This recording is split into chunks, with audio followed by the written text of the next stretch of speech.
naghahati ho kami ng tinapay. Pagka ho araw ng linggo, may kaprasong tinapay para sa akin, para sa kanya, para sa binata, para sa dalaga, para sa may asawa, para sa ministro. Yun ho kasing tinapay, aral yun. Simboliko ng aral yun. Saka yung inumin. Aral ho yun. Kaya dito, tuwing linggo, tuwing prayer meeting, may hati-hati kaming tinapay. Kaya dito, tuwing linggo, tuwing prayer meeting, may hati-hati kaming tinapay. Sabi nila banal na hapunan. Wala sa Biblia yun eh. Ang nasa Biblia, hapunan ng Panginoon. Hindi banal na hapunan. Hapunan ng Panginoon. Huwag natin papalitan yung nasa Biblia. Tama si kapatid na sa amin kanina nung sabihin niya, yung hapunan ng Panginoon. Kasi karamihan nagtatanong niya, banal na hapunan eh. Santa Cena. Wala sa Biblia yon. Sa lahat ng salin ng Biblia, walang Santa Cena. Kundi, ang nakasulat, Cena del Señor. Hapunan ng Panginoon. Pansin nyo, nung mag-Santa Cena si Kristo at mga apostol, hindi naman nila tinawag yung kanilang miyembro para mag-abulo yan eh. 12 sila, nag-Santa Cena sila kasama ang Panginoon, 13. Tapos nung magsasanta Cena na, umalis na si Judas para ipagkaanuno siya.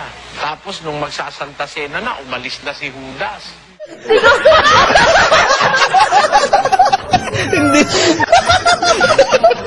Ay, kapatid na rin.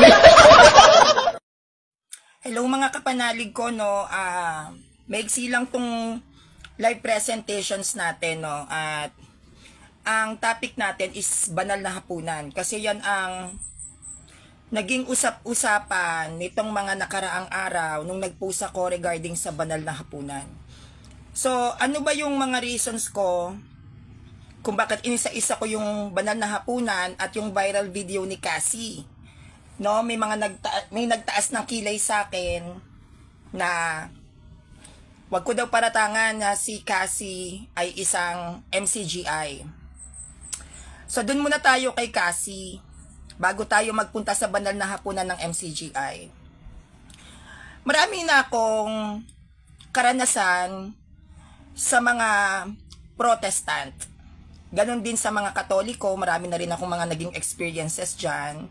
Mga bashers ko at yung mga supporters ko. Nakasaksihan ko yung mukha ng pagtangkilik sa akin at hindi pagsang-ayon. May mga Katoliko, katulad nung last na laban ko sa Debaters Convention, siya ay nag-claim na Catholic but follower siya ni Eli Soriano, no? May nakalaban akong nagsabi na Katoliko siya, pero yung kanyang puso at yung kanyang isip ay may MCGI. So kahit ikaw ay Katoliko sa papel, pero kung ang isip mo naman ay isip Protestante, hindi ka po Katoliko. Dahil ang tunay na Katoliko ay proprotektahan ng ating simbahan. So dito tayo kay Cassie, no, regarding dun sa MCGI. Nagkaroon siya kasi ng viral video na isinali niya sa TikTok yung Holy Bible, which is hindi ako pabor. Mali yun. No, sasayaw ka tapos sabay Bible lang ipapakita mo. Sabihin natin tayo ay nasa modernong panahon, pero hindi porket tayo ay nasa modernong panahon, ito ay bibigyan na natin ng makatarungang, paano ko ba sasabihin, na pangunawa para intindihin yung mga ganitong klaseng aspeto. Si Cassie, ang kanyang mga magulang, artista to ha, si Cassie, ang kanyang mga magulang ay MCGI, yung kanyang tatay, at yung kanyang nanay naman ay Catholic. Ngayon, yung tatay neto ni Cassie, ang siyang disiplinarya ng kanilang pamilya, no? Siya yung talagang nagdidisiplin kasi yung nanay ni Cassie, which is si Carmina, busy sa showbiz. Bilang isang Katoliko, hindi itinuturo sa atin nabastusin natin yung banal na kasulatan. Kung ikaw ay lehitimong Katoliko, kung ikaw ay Katoliko sa puso at isip, hindi mo ilalagay sa alanganin yung Bible na which is tayo pa nag-compiled para lang sa fame o sa popularity. Kung titignan natin at aaralin nating maigi, no? Yung ginawa ni Cassie ay hindi siya mabuti. Kasi banal ang Bible eh. Banal yan dahil ang nakasulat doon ay banal na salita. Now, tignan nyo yung way ni Bess. Tignan nyo yung way ni Bess kung paano siya magturo at magbasa ng talata sa Bible. Hindi ba't laging may mura? Kung tayo ay gagamit ng banal na kasulatan at ipapaliwanag natin yung nilalaman ng Biblia, hindi dapat to nilalaki pa ng mura kasi walang respeto yun mismo sa Bible. Hindi po ba? The Word of God is holy. So, kailangan yung interpretations na ipapaliwanag mo sa tao, dapat holy words. Holy din. Hindi naman po nakaka-holy yung pagmumura. So, tong concept na to, doon ko inilagay, doon ko isinaksak kung bakit ganon yung naging behavior ni Cassie. Maybe, yes, she was a Catholic, but yung mindset niya, Protestant. Protestant yung mindset niya. Kasi tayong mga Katoliko, kahit naman yung mga hindi aral, kahit yung mga Katoliko na hindi talaga nagbabasa ng Bible o hindi mga religious, hindi kayang gawin yan. Kahit sabihin mo pang nilulumot na, inaamag na yung mga Bible sa bahay nila, mataas pa rin ang pagrespeto nila sa Bible. No? Kaya yan ay inirelate ko sa kanila, sa mga Protestant. Na bagamat Katoliko ka sa pangalan, pero Protestante naman ang utak mo. Meron din akong mga nakalaban na debater na nagkiklaim na Catholic pero hindi naman kumakain ng dugo. Ang istad naman nila is Iglesia ni Cristo pero Catholic kasi. Lagi yang may process, hindi po ba? Kapag ikaw ay nag-MCGI, hindi naman agad-agad magiging MCGI ka. May mga Katoliko kasi na Katoliko pa hanggang ngayon pero nasa process sila ng pagiging MCGI. May mga INC naman na Katoliko pa rin hanggang ngayon pero nasa proseso pa sila ng pagiging INC kasi sa pagkakaalam ko, pag-aanib ka sa Protestant, may procedure sila. Yung iba yata parang 1 taon o 6 months. Parang meron silang pagsubok ba, susubukin ka kung ikaw ba ay willing na magpaanib sa kanila. No? Kaya ganyan na naging statement ko kay Cassie. Now, there was a Catholic member, no, hindi na ako magbibigay ng pangalan, na nagsabi sa akin na Sanrio, mag-research ka nga ng maigi. Wag kang sinungaling. Hindi mo inaral to. Yung MCGI walang banal na hapunan. Okay. Ito yung tinatawag na how can I say this? Tricky preaching. Mapanling lang na turo. Ito yung dapat maintindihan ng bawat Katoliko. Katulad ng INC. Di ba ang stand ng INC, hindi Diyos si Kristo? Hindi ba? Yun yung kanilang stand. Pero ako bilang Katoliko, pwede kong sabihin sa kanila na no. Jesus Christ is God ng INC. Di ba? Syempre pwedeng magtaas sa akin yung ibang Katoliko na sasabihin sa akin, Sanrio, napakasinungaling mo. Hindi ganyan ang doctrines ng INC.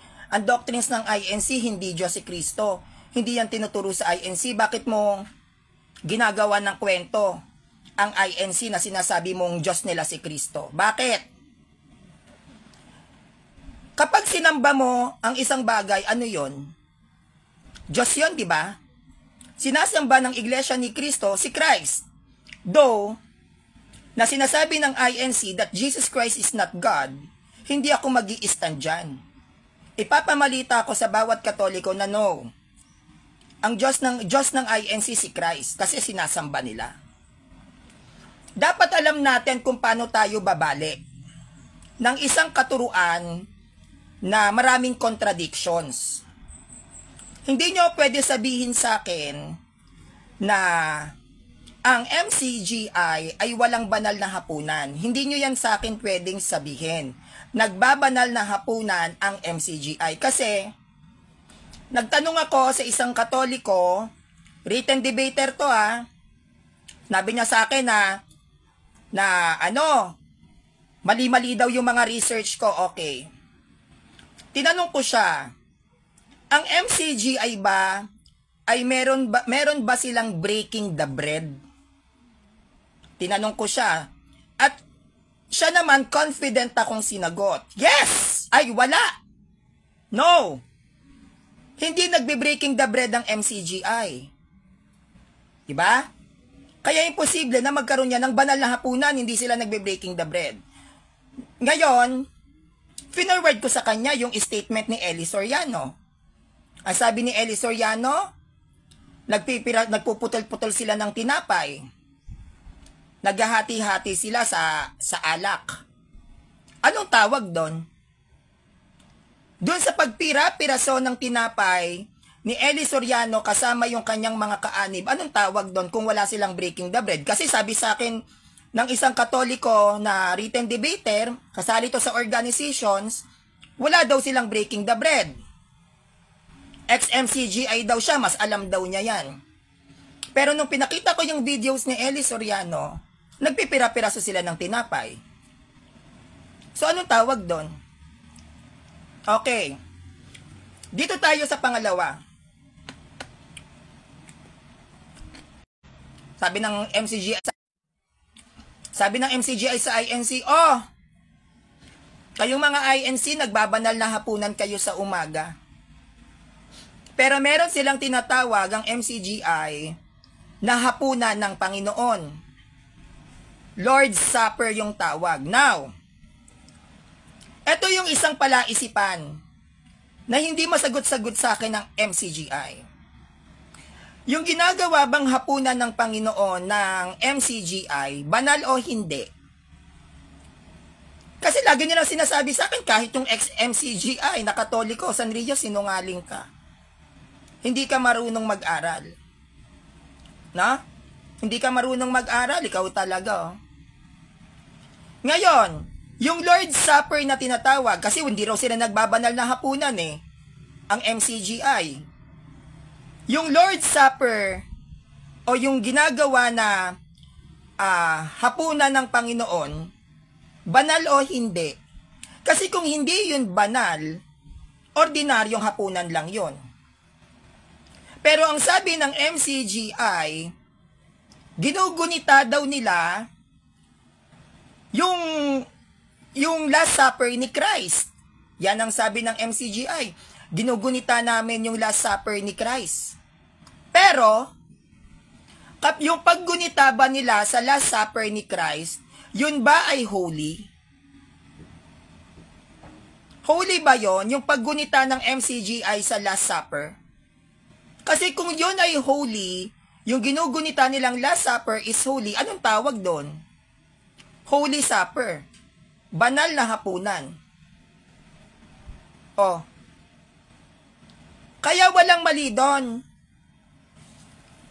Anong mali doon? Sa sinabi kong nagbabanal na hapunan ng MCGI, totoo naman talaga. Dalawa. Meron akong video mula mismo kay Eli Soriano na contradict teachings. Ang sabi niya, walang Santa Cena sa Bible.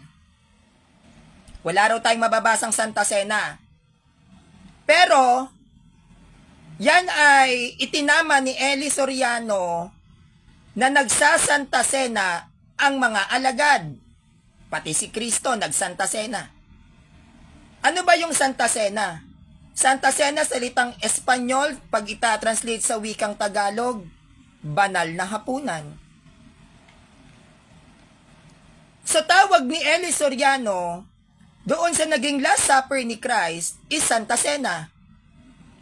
Kung Santa Cena ang paniniwala ni Eli Soriano dun sa Last Supper, so meaning to say, itong si Eli Soriano ay nagbabanal na hapunan.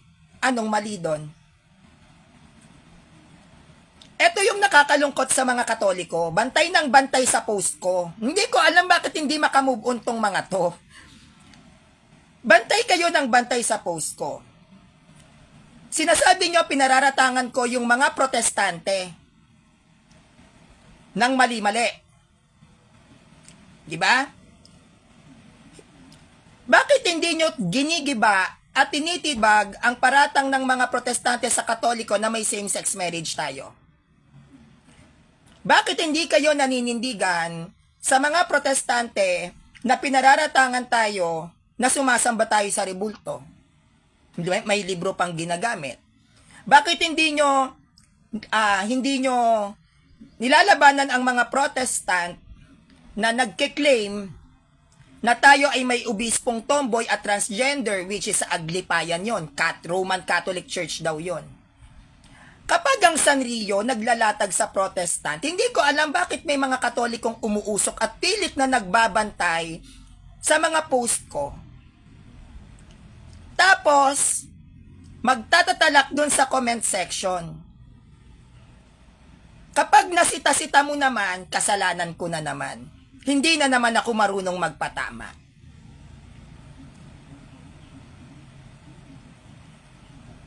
Ibabalik natin sa kanila yung pakiramdam na paratangan ka. At least ako, yung pagpaparatang ko, totoo. Dahil pare-pareho lang yung protestante. Sa Pilipinas, marami ng mga bagong nagsusulputang sekta ngayon. Agree naman tayo dyan. And most of them, ang hirap ma-distinguish kung sino ang mga founder nila sa sobrang dami. At halos magkakapangalan na sila.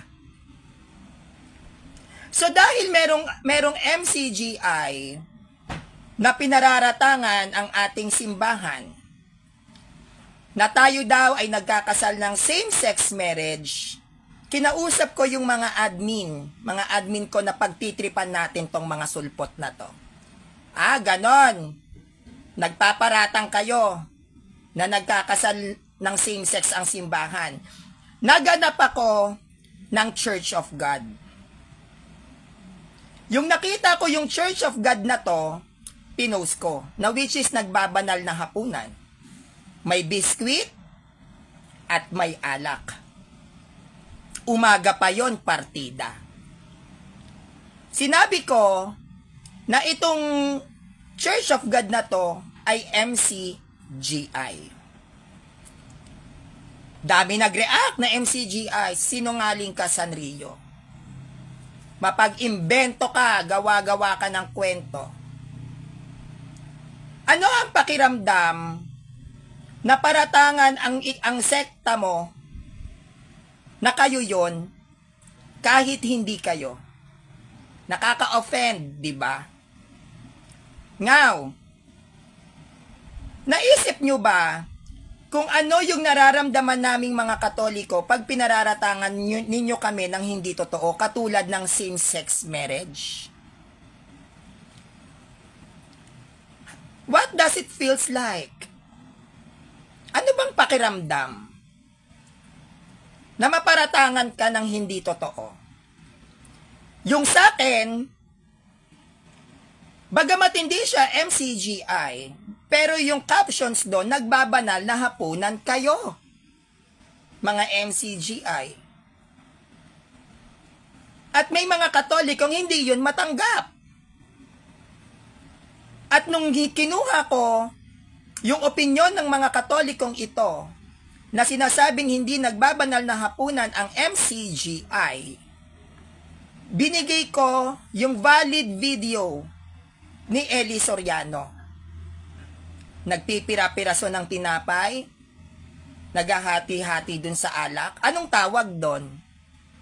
Inuman? Nagiinuman ng alak, ang pulutan, biskwit.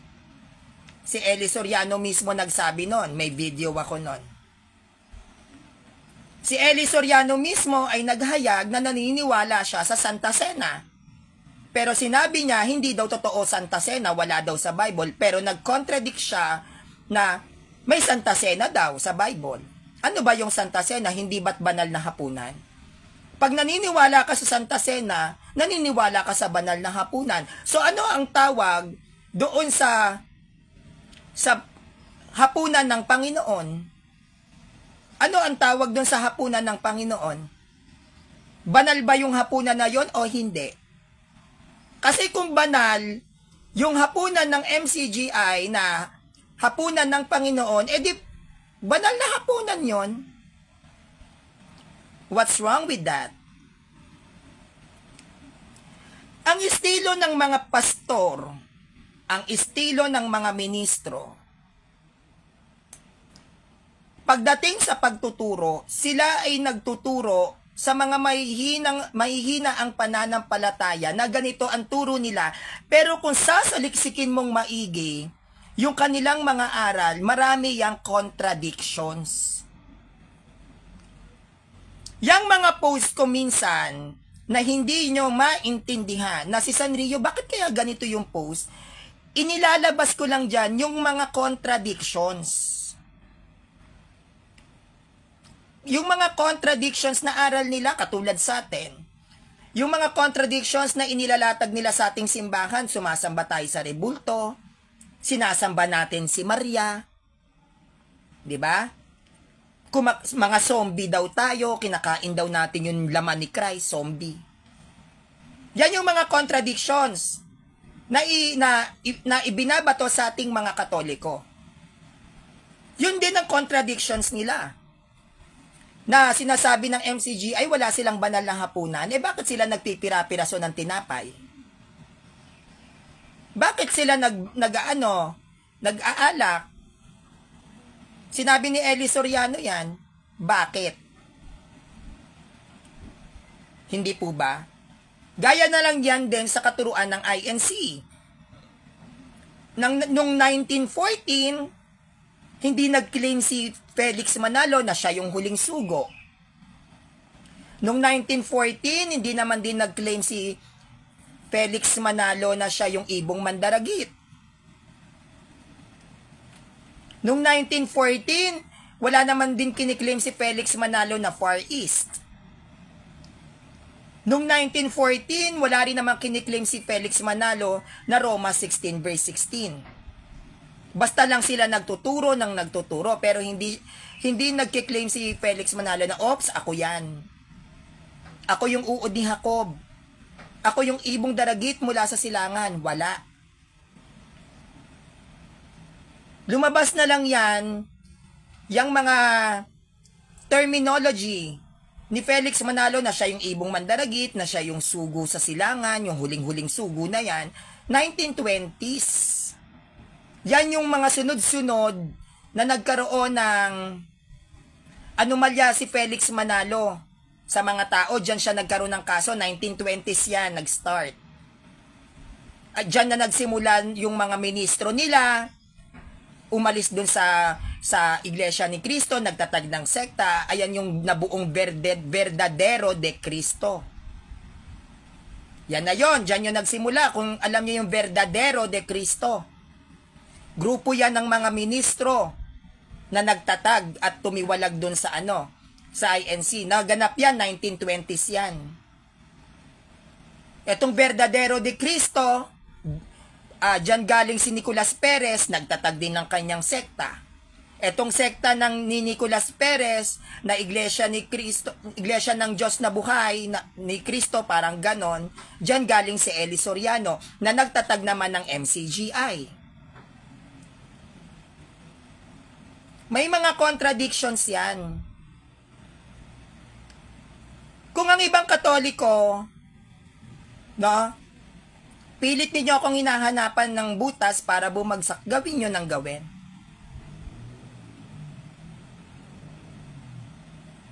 Alam ng tao yung, paano ko ba sabihin, yung willingness ko na protektahan ng simbahan. Maraming mga Katolik na mga written debater na sa sobrang pagmamahal sa simbahan, Hinahanap ultimo yung pinakamaliit na butas ng mga protestante. But I never questioned them. Hinahayaan ko sila as long as yung ginagawa nila ay may naitutulong sa simbahang Katolika. Hindi ba't mas maganda kung ang ating sasaliksikin ay yung mga contradictions na aral ng mga sulpot kaysa pag-aksayahan nyo ko ng panahon? I've faced so many trials, so many challenges in life nung pinasok ko ang simbahan. Naranasan kong madapa, masugatan, mahusgahan, traidorin, lokohin, utuin, gamitin para sa personal nilang kapakinabangan. Pero kahit kailan, hindi ako dumaing. Tinitiis ko yung hirap, tinitiis ko yung bigat para lang maprotektahan ko ang simbahan. Maraming mga Katoliko akong na-encounter na marami akong pwedeng sabihin. But I'll always keep my mouth shut. Bakit? Kasi alam ko yung pakiramdam na magmahal sa simbahan. May mga Katoliko na sa sobrang pagmamahal sa simbahan, kahit na hindi na nila kaya pang abutin ang isang aral, pinipilit at sinisikap nila maipagtanggol lang ang simbahang Katolika, and I admire those people. Though na merong konting gusot, merong konting lukot, hinahayaan ko sila. Because I know one day, matututunan at maiintindihan nila kung ano yung dapat ibawas at kung ano yung kulang na dapat dagdagan. Hindi ko alam kung bakit may mga ganyang Katoliko.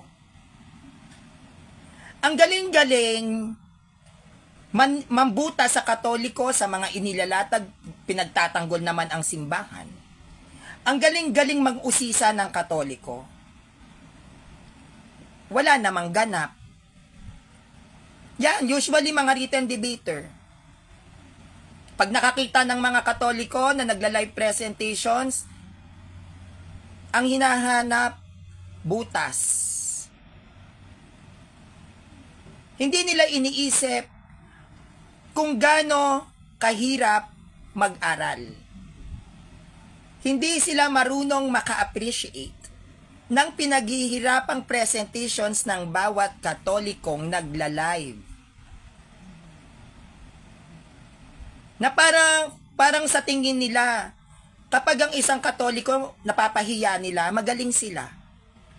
Hindi ba't dapat ang maging mentality ng isang Katoliko ay ipahiya yung mga mangmang at ito yung mga protestante. At dun ka magiging proud na, Lord, ang galing ko pala. Nasupalpal ko yung protestant. But nowadays, may mga Katoliko na proud at nasasabi nilang matalino sila kapag nambubutata ng kapwa Katoliko. Sad reality, yes. Totoo po yan. Hindi ba? May mga Katoliko na nakabantay sa kapwa Katoliko, binobomba ng binobomba, binubutasan ng binubutasan, pag nabutasan, proud sila. Doon nila nasasabi na, oh my God, matalino ako, nabutasan ko yung Katolikong ito. No?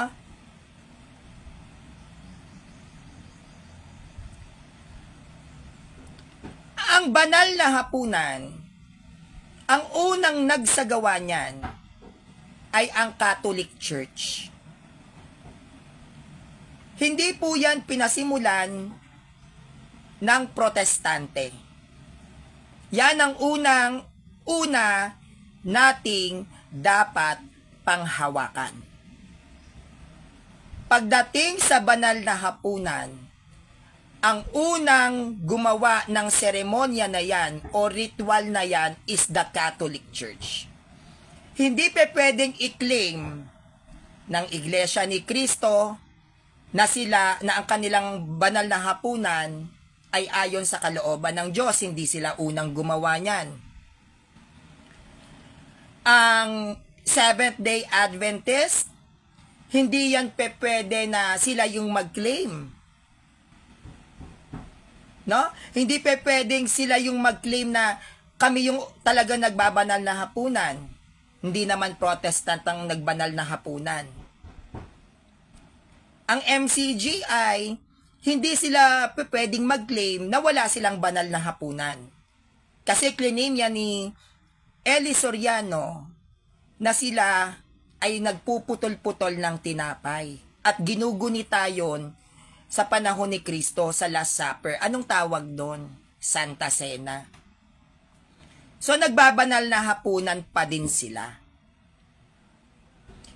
Pero yung fact na pagdating sa Santa Cena, Catholic Church ang unang nagsagawa ng banal na hapunan. Dahil tayong mga Katoliko ay apostolic. No? Apostolic. Nasa atin ang 12 apostles. Kaya hindi nila pwedeng i-claim yon. Na sila yon. Tayo yon.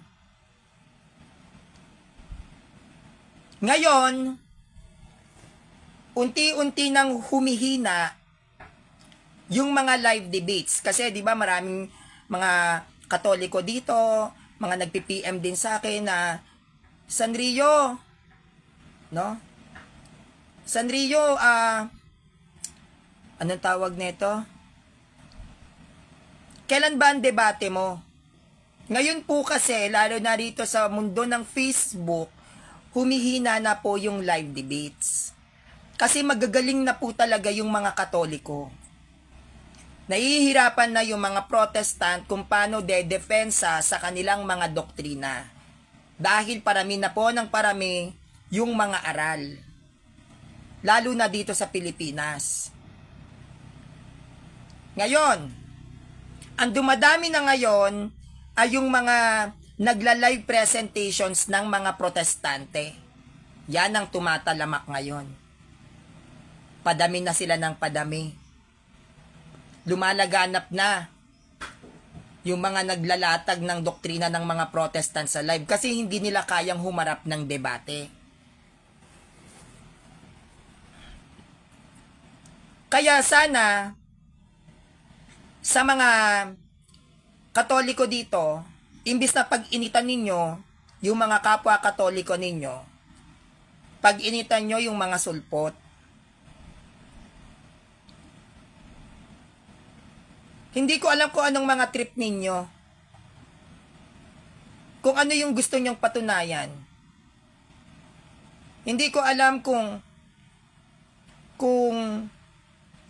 bakit ganyan ang mentalidad nyo. Ang dami-daming Protestante sa Pilipinas so nagkalat. Katoliko sa Katoliko, nagbubutasan. Imbis na butasan nyo, sulpot. At hindi siya kahanga-hanga. At walang hanga sa ganong klaseng tao. Kahit sinong Katoliko, engot lang ang hanga sa Katolikong bumubutas ng Katoliko. Hahangaan mo ang isang Katoliko, nilalabanan ka panalig. Kinokontra ka panalig. Na hindi ko maintindihan sa panahon ngayon, ano yung trip nila? May benefits ba silang nakukuha? Yun ang lagi kong iniisip. Ano bang trip nitong mga to? No?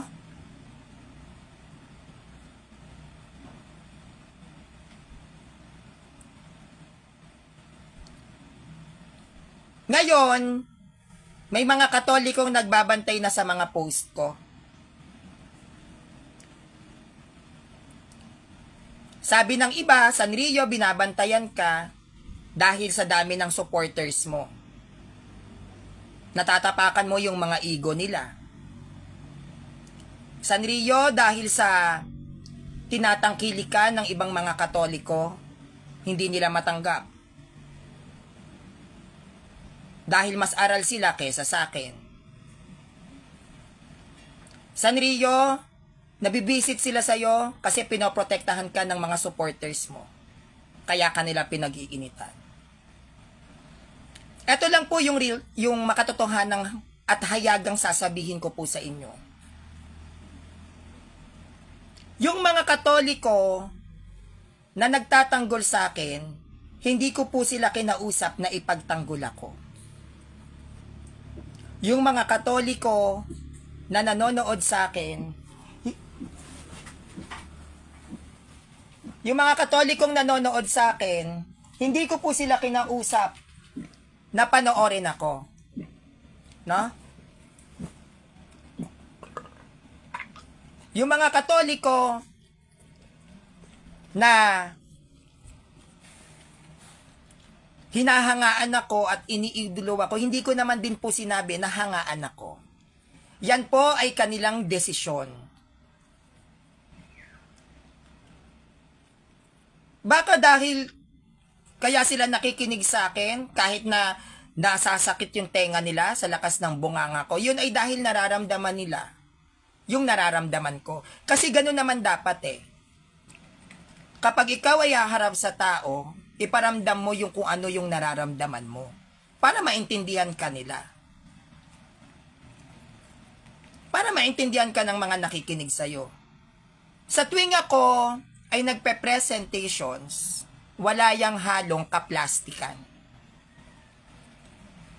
Minsan pa nga, actually madalas pa nga wrong grammar pa ako, di ba?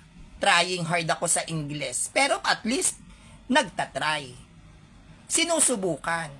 Hindi ako nahihiya na sabihin sa akin si Sanrio, nagdaro-wrong grammar. Yun ay ipinapakita ko din sa inyo na hindi ako perpekto. At itong mga imperfections ko, ito yung minamahal sa akin ng tao. Kasi ito yung pinapakita ko sa tao na dapat nyong tanggapin sa akin. Na dapat nyong yakapin sa akin.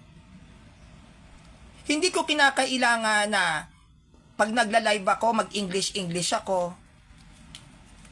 O magpaka-alabibo, ala professor, hindi.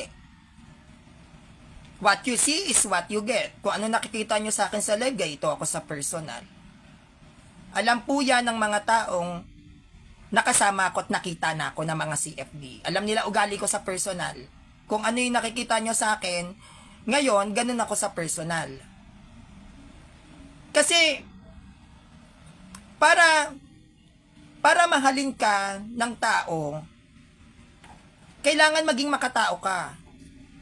At yung pagiging makatao na yan, kailangan makita nila kung ano ka at sino ka. Hindi yung kinakailangan natin magbanal-banalan. Hindi yung kinakailangan natin always magpaka-edukado ka na sa sobrang edukado mo, hindi ka na naiintindihan ng tao. Sa sobrang edukado mo, hindi ka na maabot ng mga tao. Ako kasi hindi ganon. Inaabot ko kasi yung mga tao sa baba. Hindi ako pumapayag na habang nagla-live ako, yung mga tao nakatingala sa akin, tinitingala ako, ayoko nun. No? Ayoko nun. Gusto ko, titingin ako sa baba. At pag may nakita akong tao sa baba, bababa ako doon. Kasi itong pagla-live na to, na ginagawa ko, wala naman itong naibibigay sa akin na kahit na anong material na bagay. Nagpapasalamat na nga lang ako sa mga kaibigan ko na Katoliko na kapag hindi ako nakakapag-live, yan po yung mga na ibibigay nila sa akin, load. Pero yung load ko naman ay nauubos din sa simbahan, sa pagla-live ko, sa pag-upload ko sa YouTube channel, sa pag-edit ng mga videos ko. Doon naman nauubos yung load ko, hindi naman siya nauubos sa ibang bagay. Kasi ang gawain ko lang sa buhay, rumakit sa labas, maglinis ng bahay, alagaan ng mga aso ko, mag-aral at mag-live. Simbahan, racket at bahay lang ako. Wala po akong barkada dito. Hindi ako mahilig bumarkada. Hindi ako mahilig mangapit bahay, tumambay doon at makipagdaldalan. Hindi ko po yan hilig. Pag ako lumabas, I will make sure na uuwi akong may pera. Pag ako naman nasa bahay at wala akong racket sa labas, hindi ko inuubos yung oras ko na nakatanga lang. Naglilinis ako ng bahay, nagpapakain ako ng anim kong mga aso. Pagtapos nun, mag-aaral ako, magla-live. Ang bawat oras sa akin ay napaka-importante. Dahil lalong-lalo na ang aking ikinabubuhay ay inaasa ko sa sarili ko lang ding kakayahan. Pag hindi ako kumilos at tatamad-tamad ako, magugutom ako. Kaya ako, hindi ako nakikipagbarkada. Wala po akong barkada dito. Ang mga barkada ko lang, pinsan ko pa, ang layo pa. Yan, mga pinsan kong babae, sila yung mga barkada ko. Simula nung naging debater ako, tinalikuran ko na lahat ng mga barkada ko. Ang itinira ko yung mga kaibigan kong matitino, na which is ang lalayo din. Nag-uusap-usap lang kami sa chat. Bukod doon, wala na. Umiikot na lang ang buhay ko sa loob ng bahay. At dahil nasa loob ako ng bahay, at nagbabasa ako ng mga comment, at nararamdaman ko yung willingness ng mga tao kung gaano nila kamahal ang simbahan, sinisikap at pinipilit kong mag-aral para lalo silang ma-inspired. Kasi, para mas lalo kang ma-inspired sa pagiging Katoliko mo, para mas lalo mong mahalin ang ginagawa mo, kinakailangan na ang bawat Katoliko ay magkaroon ng dahilan para maniwala. Kasi yan ang mahirap.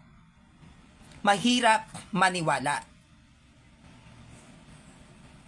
At para maniwala ang isang Katoliko, unang-unang gagawin mo dyan, palalakasin mo yung loob nila. Na kahit papaano, iisipin ng isang Katolikong mahina na lalaban ako, kahit kinakabahan ako, pag hindi ko kaya, nandito naman si San Rio, pwede kong tawagin, kala nila, kakayanin nila ako. Ganon yun. Yun yung nasa utak ko. Kaya ganito ako kapalaban. Kasi may mga mahihinang Katoliko na nagsasabi sa akin, Ate Sana, kapag hindi ko kaya ha, alam mo na. At least, gumagawa na. Katulad kagabi, may tumawag sa akin.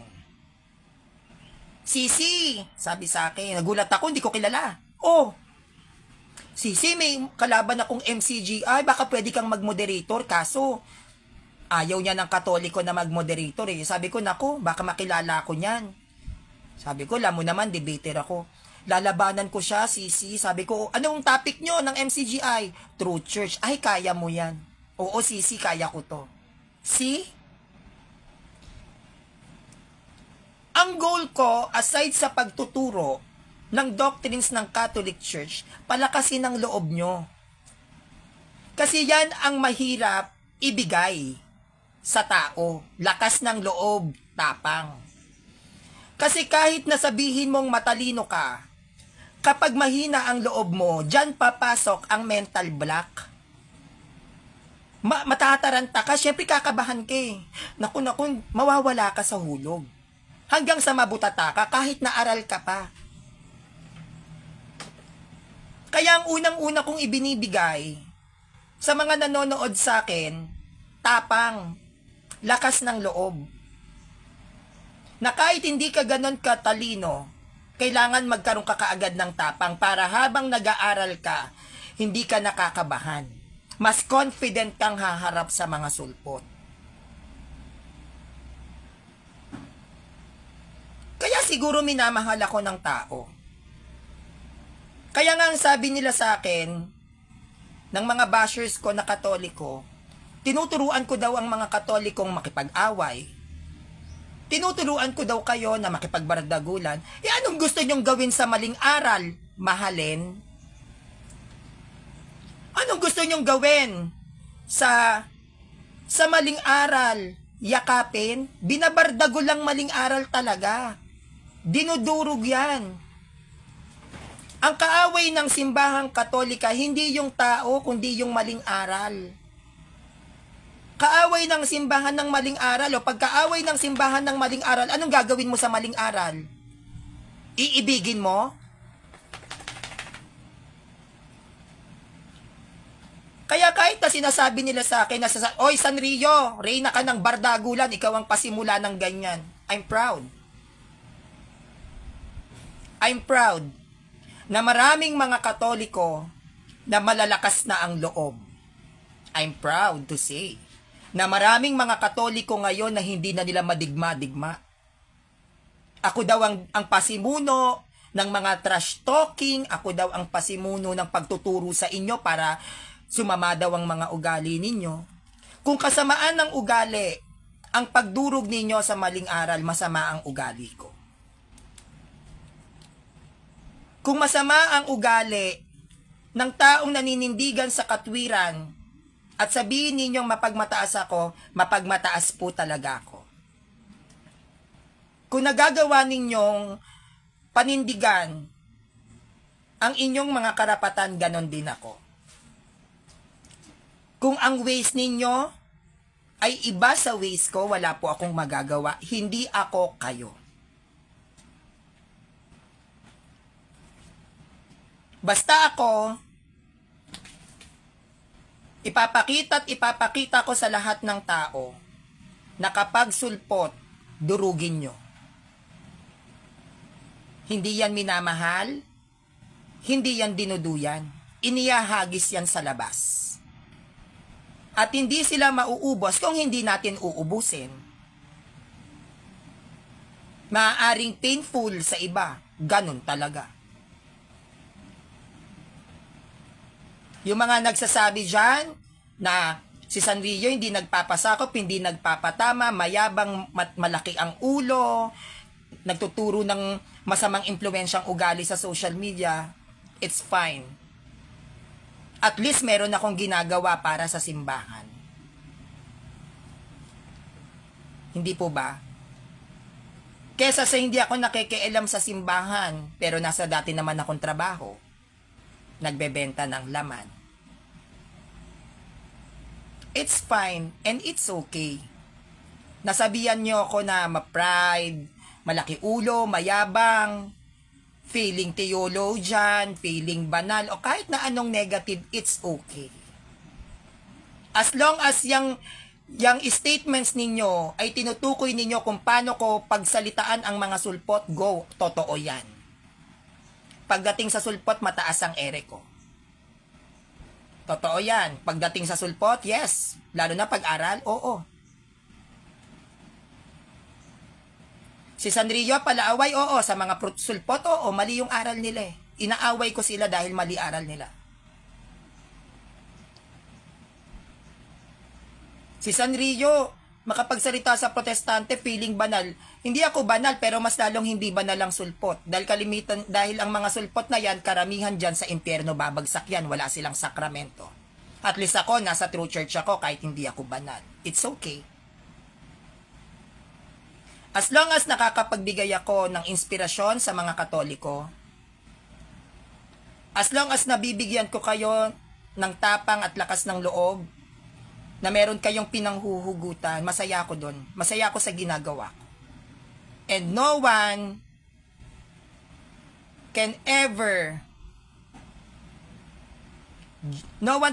judge me the way I am.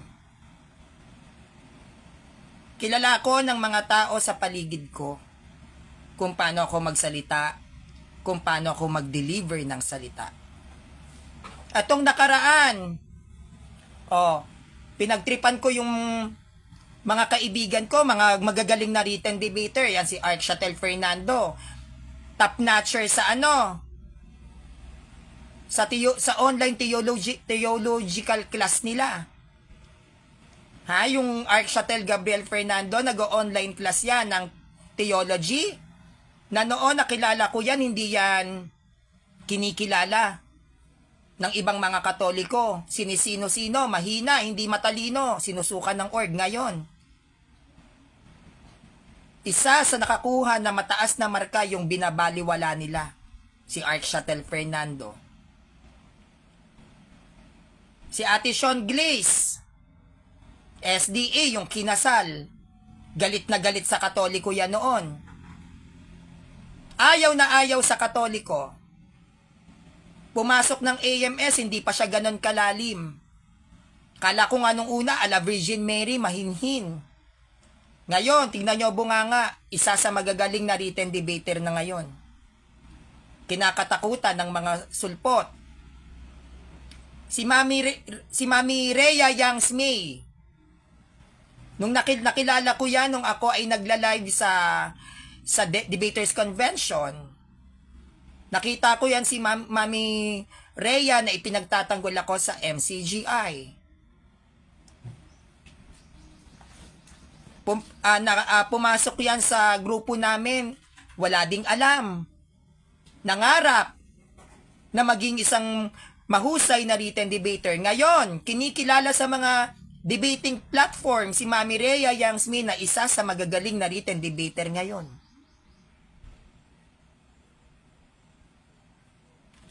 Yung kaibigan ko, si Alvin Pernito, nakilala ko, bulol,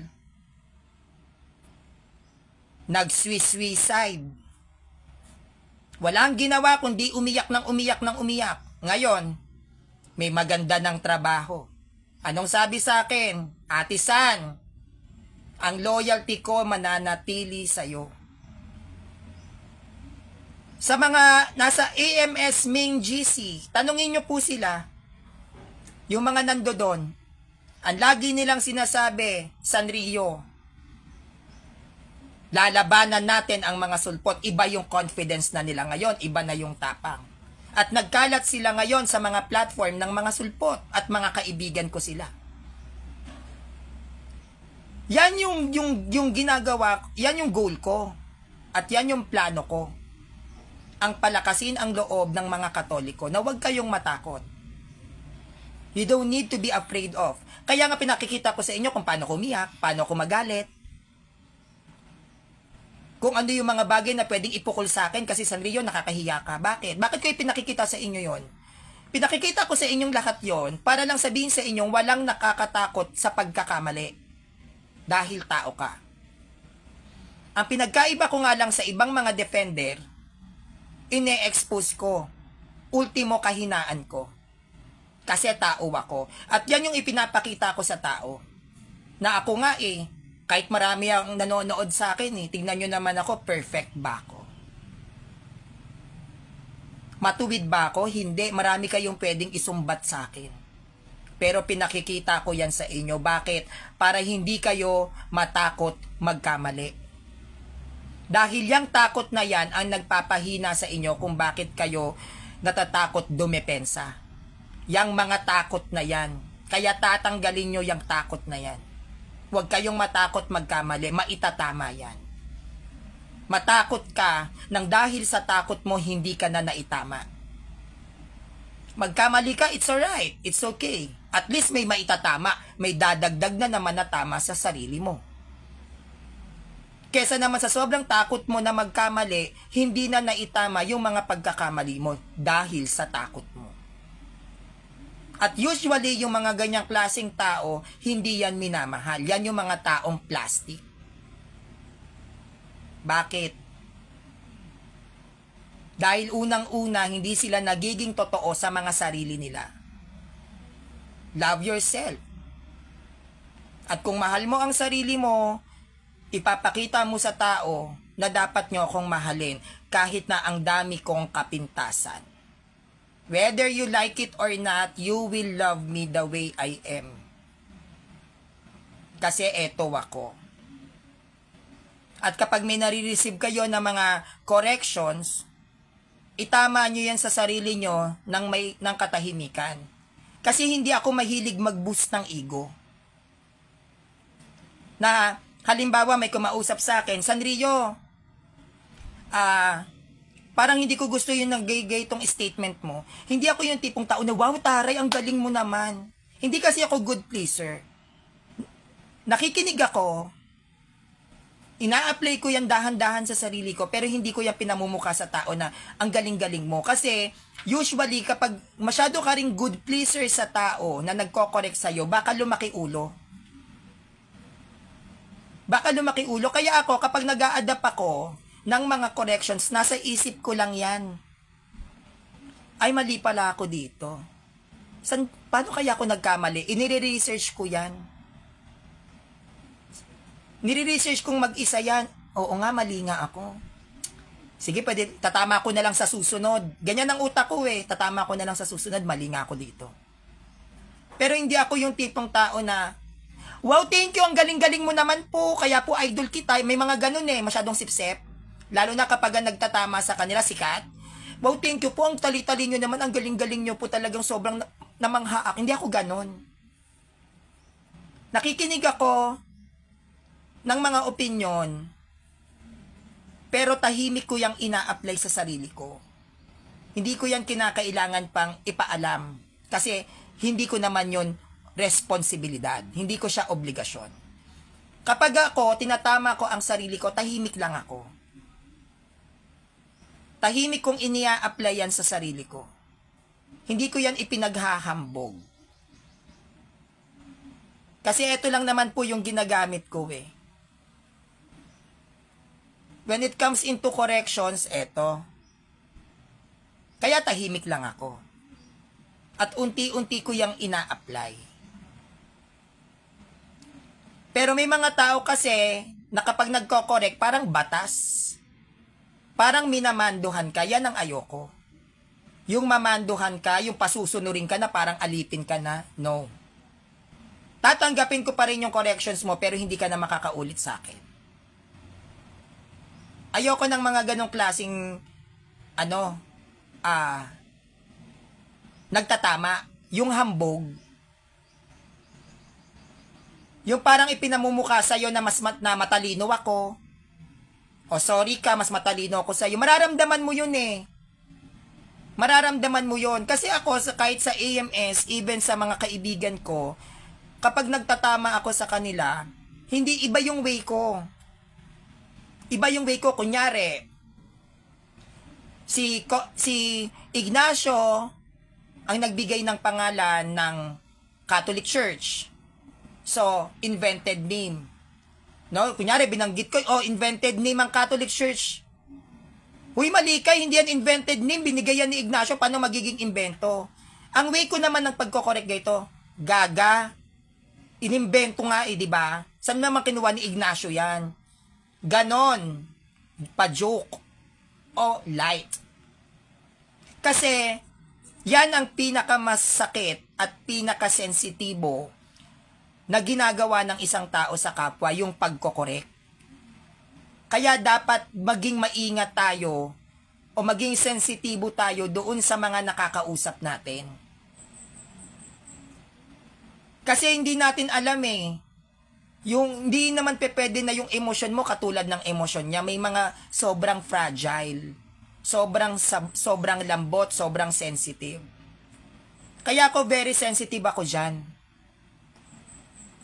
Kaya kapag may lumalapit sa akin na, Ate San, ano yung sita sa ganito? Anong pagkakaunawa mo dito? Ay, ganito yan, tuturo ko sa'yo ha. Basta ha, sabi ko, lagi ko sinasabi, basta ha, kapag gumaling ka, shout out mo ko.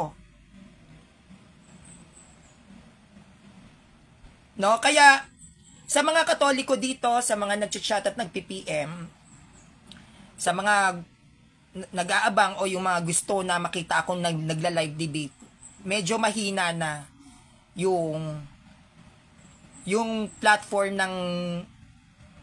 ng live debate kasi masyado nang magagaling talaga yung mga Katoliko. But sa nakikita ko ngayon, sa panahon ngayon, hindi na po yata patok yung live debate. Ang papalit na yata live to live. So, halimbawa may makita kayong Protestant na nagla-live, no? At sila ay umaatake sa Catholic Church. Ang gagawin ng Catholic Church na mga kaanib, atakihin yung video nila. Parang attack debate ng live to live, debate ng videos to videos na. Kumbaga na wala na yung medyo mahina. Humina na yung live debate unlike nung pandemya. Talagang malakas ang live debate. Ngayon talagang humina na, o dahil din kasi sa mga founders nila o sa batas ng mga naging sekta nila, bawal na sila kasi talagang dumibate ng live. Ang INC, ang MCGI, pinagbawalan na yan na dumibate ng live. Ang Born Again, hindi sila naniniwala sa live debate. Hindi sila naniniwala sa live debate kasi para sa kanila, magkakasala lang daw sila. So, wala na. Yung Born Again dati na nakakadebate ko, pumanaw na. Si Pastor Bimpitan, na pumanaw na siya. So, humina na rin yung mga defender ng Born Again. Sa SDA naman, though na very active naman din yung mga debaters nila, kaso maliit lang yung bilang ng mga debaters nila. Unlike sa Catholic Church, ang dami. Nandiyan si Kuya Melchor Manalili, si Kuya Jando, si Father Darwin Gitgano. Diba? Nandiyan sila Kuya Junril. Dun sa punto per punto, marami si Kuya Angel ng punto per punto. Marami tayong mga defender. Unlike kasi sa mga Protestant, aside sa pinagbawalan na sila sa live debate, konti na lang din yung dumedepensa sa kanila. Kasi masyado nang magagaling talaga yung mga defenders ng Catholic Church. Kaya medyo mahina talaga ngayon. May platform na nag-aaya sa akin sa TikTok kasi hindi ko kaya, hindi ko gusto yung environment sa TikTok kasi murahan ang way naman ng murahan ang way ng mga defenders doon, parang hindi ako sanay. No? Kaya ngayon, kung meron kayong mga makikita na mga Protestant na videos na ginigiba yung ating simbahan, yan, i-PM nyo ako, i-send nyo sa akin para magawan natin yan ng depensa. No, yung mga iba ko po na na mga videos na nakikita ninyo, yan ay binibigay lang sa akin ng ibang mga Katoliko. Kunyari, Sanrio, may video dito, inaatake na naman tayo ng sulpot. Yan, pag pinanood ko, wag lang po Bisaya kasi Tagalog lang ang kaya ko. So sana Tagalog yung videos. Kasi pag mga ibang dialekto, hindi ko siya maiintindihan. So kung may makita kayo na mga videos ng mga Protestant, ayan, gigibain natin yan. Pero as sa ngayon, talagang mahirap. Actually, hinanapan po ako ng mga makakalaban na dyan sa Russia TV para sa debate. Wala pong gusto ng lumaban sa akin. No, yung huling naghamon sa akin, si Denmar Santiago, umatras naman. And sa lahat ng mga Protestant po kasi ngayon, almost pinagbabawalan na sila na dumibate. Nawala na rin yung mga grupo ni Kibuloy, 'di ba? Kasi si Kibuloy may warrant of arrest na yata. No, kasi hindi sumisipot dun sa sa Korte Suprema dun sa kaso niya. So nabawasan na naman ng sulpot. Yung Jesus is Lord ni Eddie Villanueva, hindi na naman din ganun kaaktibo. Ang aktibo na lang is INC. Actually, INC na lang talaga nakikita ko kasi yung mga MCG ay hindi na sila more on hindi na sila more on social media. Alam ko nagma-mic na sila diyan sa kalye. Kaya yung mga Katoliko na actual debater, sila naman ang bumibira sa mga nagmama-mic na mga born again na yan. Pero sa platform ng social media, mahina na po ang Protestant ngayon. Sobrang humina sila kasi alam naman po natin na ang stand ng Catholic Church, mahirap talaga yan tibagin. Kaya nga, sa sobrang hina ng mga sulpot ngayon sa social media, Katoliko sa Katoliko na lang ang nagbabanggaan kasi wala na ngang makalaban. No, dahil hindi na talaga kinakaya ng mga sulpot yung aral ng Katoliko. Marami na rin Katoliko na naghahanap ng sulpot na lalaban sa kanila sa live debate. Wala na po talagang kumakasa. Siyempre, paulit-ulit na lang kung sila lang din ang sila yung nakikita. Siyempre, mas maganda kung iba-iba yung mukha, di ba? Iba-iba yung mukha na maglalatag. Para at least iba-iba yung deliver ng salita. Ngayon kasi yung mga naglalaban-laban na lang, sila at sila na lang din yun. Kumbaga, pinagsasawaan na rin ng mga tao. Kaya hindi na siya gano'n kaaktibo. Kaya di ba pansin nyo si Father Darwin Gitgano dumadayo na. Doon na nag-preach, doon na nagtuturo. Kasi nga, yung mga Protestant ngayon na mga talagang dumedepensa, naglaylo na. No, naglaylo na. Actually, marami na ring mga Katoliko na noon active sa platform ng social media is naglaylo na lahat. Maraming Katoliko na nagla-live noon, naglalatag ng aral, nagla-live presentations na which is ngayon hindi na aktibo. Wala na, ewan ko lang po kung may mga iba pang nagla-live, bukod sa punto por punto, hindi ko lang po alam kung may mga nagla-live pa po ba na katulad ko. No, na nagpe-presentation sa sa simbahan. Kaya nga sabi sa akin ng mga Katoliko, Sanrio, wag kang manlalamig. Kasi nauubos na kayo sa social media. Kasi syempre, yung iba nagtatrabaho, yung iba naman nagmi-mission na talaga, nagpupunta ka sa iba't ibang lugar, doon na nagbabahay-bahay, katulad ni Kuya Melchor Manalili, nasa Palawan, nagbabahay-bahay doon. Yung iba naman, umaktive na sa mga parokya, naging usherette, naglayman na. Yung iba naman, na mga Katoliko, no, hindi na rin nakapag-active sa ganito, bumalik na naging abala na sa buhay pamilya talaga, yung iba nag-asawa na. So, konti na lang yung mga Katoliko na gumagawa ng ginagawa ko.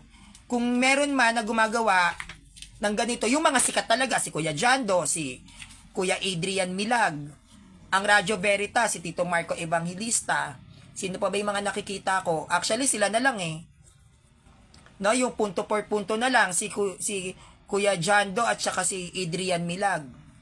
Sila na lang yung nakikita ko talaga na masigasig. Si Kuya Eugene Gapo. Pero iisipin mo, pahalos bilang na lang sa mga kamay. Kaya, sinasabihan ako, Sanrio, wag kang maglaylo, wag mong itigil yung pagla-live mo. No? Kasi sa totoo lang, pakunti na lang kami ng pakunti ngayon. Kasi nga, sa hirap din ng buhay, yung iba naglalaylo na. Meron naman yung iba, nagprotestante na, katulad ni Denmar Santiago, nag-SDA na dahil siguro din sa kahirapan ng buhay. Kaya nagpaka-protestante. Kaya ako, 'di ba, sa totoo lang, maraming pagkakataon na tinatamad ako, na gusto ko na lang mag-focus sa sarili ko. Kasi 'di ba, iniisip ko lagi, from here to Radyo Veritas, alam nyo po ba, almost 1,000 pesos ang pamasahe ko balikan. Isipin nyo kung paano ko yan iniipon. Almost 1K po ang transportation ko. Ang biyahe ko from Radyo Veritas, 7 hours. 7 hours ako nasa sasakyan, papunta pa lang. Isipin nyo po yung balikan ko, 14 hours. Tapos nandoon ako sa Radyo Veritas ng 1 to 2 hours na presentations doon, tapos magbabalikan ka. Talagang bugbog na bugbog ako sa biyahe. Pero can you imagine, tapos iisipin pa ng iba, kumikita ako sa ginagawa ko, may sinasahod ako dito. Wala po. Actually, talong-talo ako. Tulad niyan, this March, pansin nyo po, hindi ako masyadong nagla-live. O na, imbitahan na naman po tayo sa Radio Veritas. Yan na naman ang pinoproblema ko, yung pamasahe ko. Poproblemahin ko yung biyahe ko. Alam niya, nang nakasama ko dun sa uli, sa Radio Veritas, nanginginig ako sa gutom. Sinabi ko yan sa kanya. Sabi ko, Mami Rhea, nanginginig talaga ako sa gutom. Gutom na gutom ako. Maiyak-iyak ako nun sa pagod, sa gutom. Tapos pagpunta ko doon, diretso kasalang. Yung napanood nyo po yun, yung nasa Radio Veritas ako, nanginginig ako sa gutom noon. Mangiyak-ngiyak ako. Kaso no choice, hindi na ako pwedeng dumiretsong kumain sa labas. Kasi 15 minutes magi-start na yung programa. Tapos nun, can you imagine, pagkatapos nun, uwi? Imagine niyo po, for 7 hours. Tapos diretso ako doon. Malaki po yung mga sinasakripisyo ko dyan sa ginagawa ko. Hindi po ako naglalaro, sineseryoso ko. Sineseryoso ko po itong ginagawa ko. Hindi po ako basta-basta lang nagpapakit sa camera. Tapos ganyan lang ang ipapakita sa akin ng ibang mga Katoliko kung alam lang nila yung mga sakripisyo ko. Halos umiyak ako. Sa tuwing luluwas ako ng Maynila, halos umiyak ako sa sobrang pagod. May mga Katoliko na, Sanrio, magkita tayo sa ganito, gustong-gusto kitang makita, sige na kahit kain lang tayo sa labas. Can you imagine, talo pa nga po ako sa pamasahe ko. Kesa doon sa pagkain na kakainin namin, kapag nakikita kami, sinasabi nila sa akin, Sanrio, saan mo gusto? Sa Jollibee, sa KFC. Ang lagi kong sinasabi sa kanila, ayoko po dyan, karinderya tayo. Lahat po sila, alam po nila yan, nagkakarinderya kami kasi yun ang gusto kong kainin. Kasi doon maraming ulam, libre pa yung sabaw, di ba? Kaya talaga nagkakarinderya kami, minsan pansit yung, gusto ko po ng pansit. Ayun, doon na kami nag-uusap, date. 2 hours na nakipag-meet ako sa Katoliko, uuwi na naman ako sa amin, 7 hours na naman ang biyahe pa uwi. Para lang maiparamdam ko sa mga tao yung pagpapasalamat ko sa pagsuporta nila sa akin kahit pagod na pagod ako. Sige, rampa Sanrio. At yun yung gusto kong makita ng mga tao na panaylait sa akin. Na kaya rin naman ako kahit papaano nagkakaroon ng bunga kasi pinagpapaguran ko po yan, nagpupunta ako sa kanila. Dinadayo ko sila. Kapag ako nagpupunta sa isang lugar, nakaset yan kung ilan ng mga CFD. Kasi syempre nag-iingat din ako eh. Hindi naman ako pwedeng basta-basta nila ako makipagkita kung sino-sino. Malay ko ba kung gunman yan? Di nabaril ako. Syempre pinipili ko din. Kaya kapag ako nagpapakita o nakikipagbanding sa mga sumusuporta din sa akin, pinaghahandaan ko po yan. Kasi hindi biro din yung gastos ko dyan. Yung pagod kong biyahe papuntang Maynila, hindi po biro. 7 hours, papunta pa lang. Tapos magbabanding kami ng 2 hours, 3 hours. Pag uwi ko dito, gabi na. Kaya siguro, yung mga tao, mahal na mahal din ako kasi pinaparamdam ko din naman po sa kanila na mahal ko sila. Siguro yun lang yung kulang din sa iba.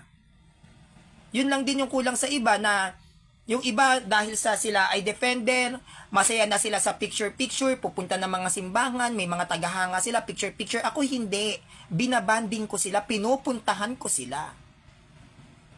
Gusto ko silang maabot, gusto ko silang makilala.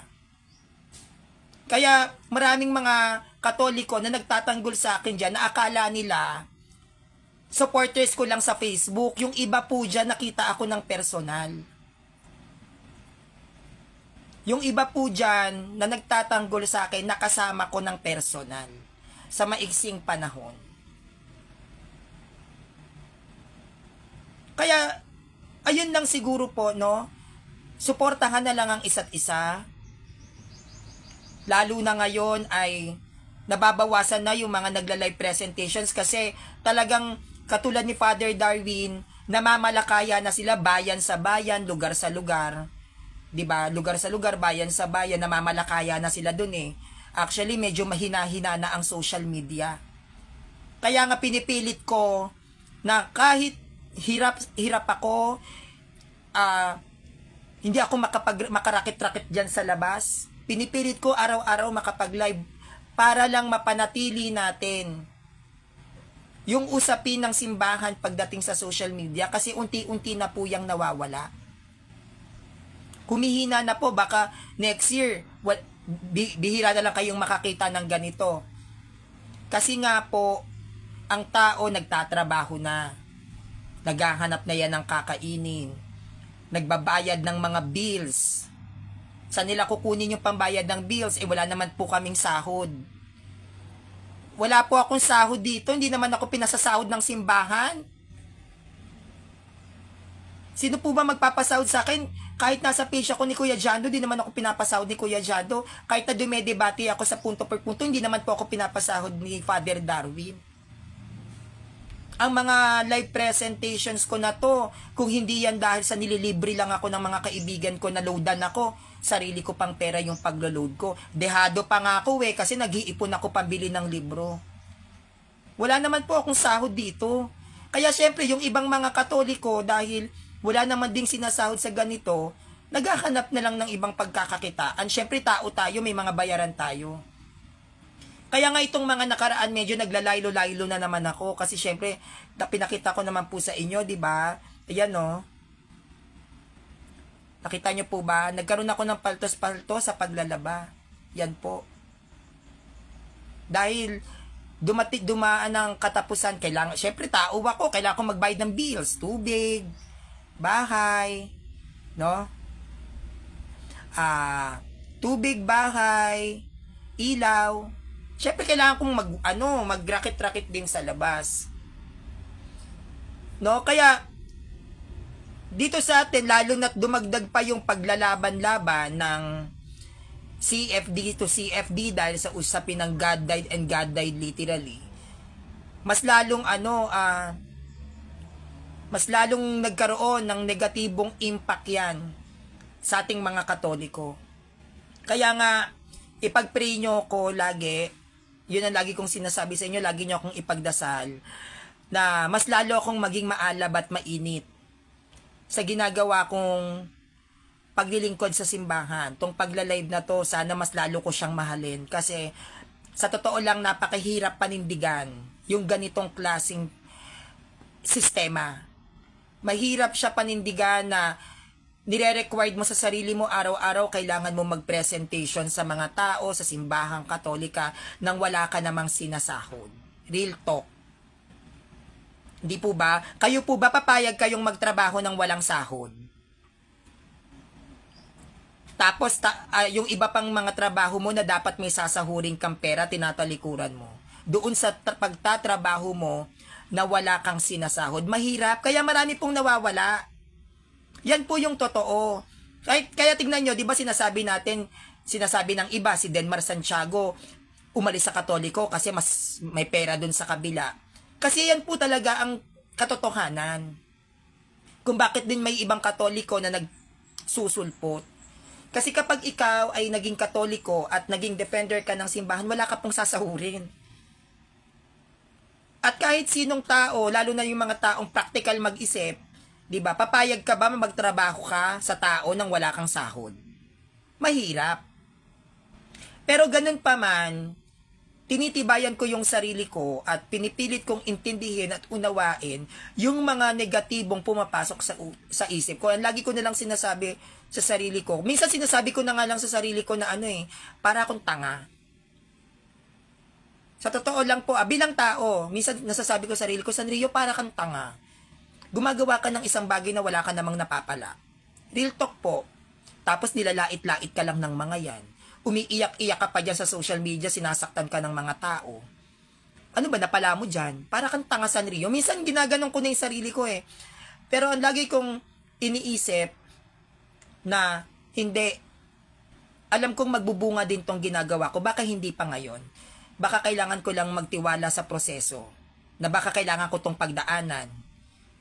Hindi natin alam, Sanrio. Hindi natin alam kung ano yung plano ng Diyos sa'yo, basta ituloy mo lang. But ganun pa man, hindi pa rin siya ganun kadaling i-convince ang sarili mo. Hindi siya ganun kadali na i-convince mo yung sarili mo para maging positive thinker ka o magkaroon ka ng positive mindset. Mahirap. Lalabanan mo sarili mo, napakahirap. Yung mga bagay na ayaw mong gawin, kailangan mong gawin kasi yun ang dapat. Yun ang mahirap.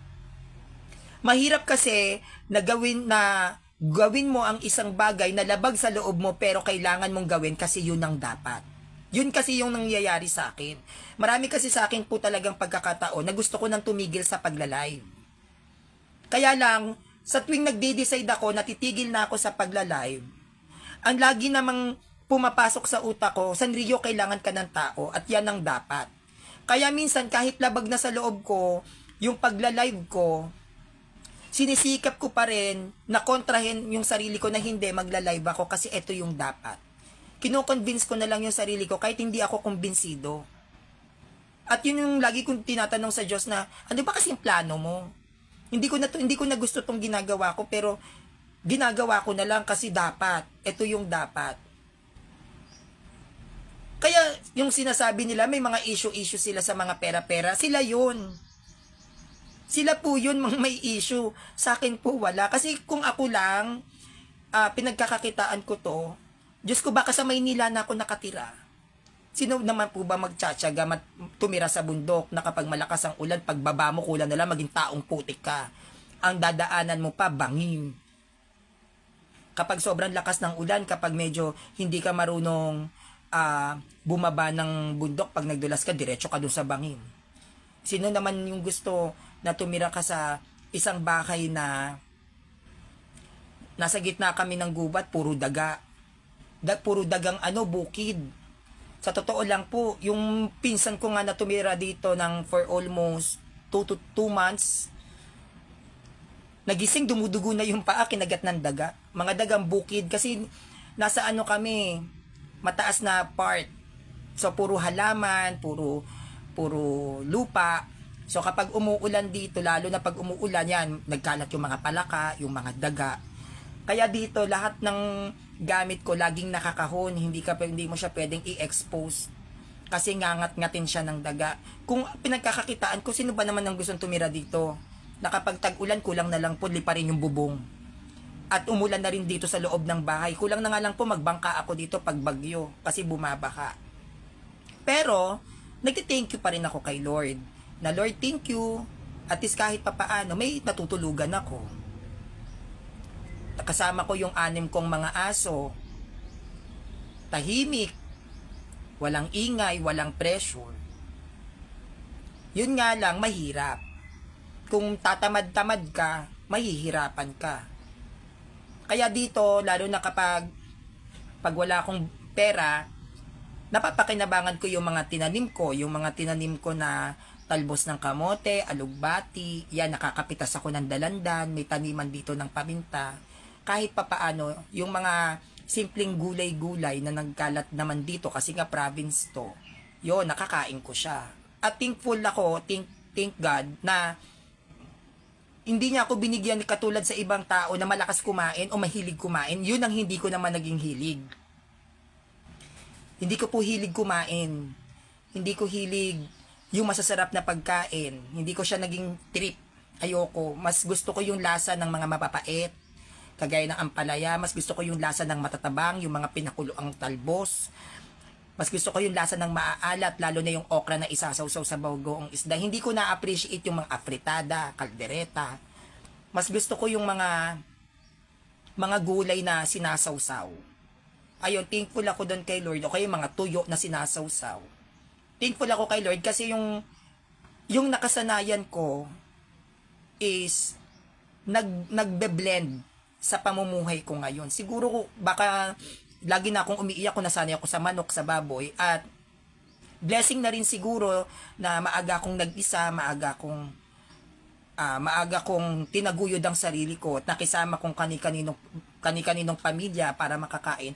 Blessing na rin siguro sa akin yun. Yun siguro yung naging training ground ko na masanay sa hirap.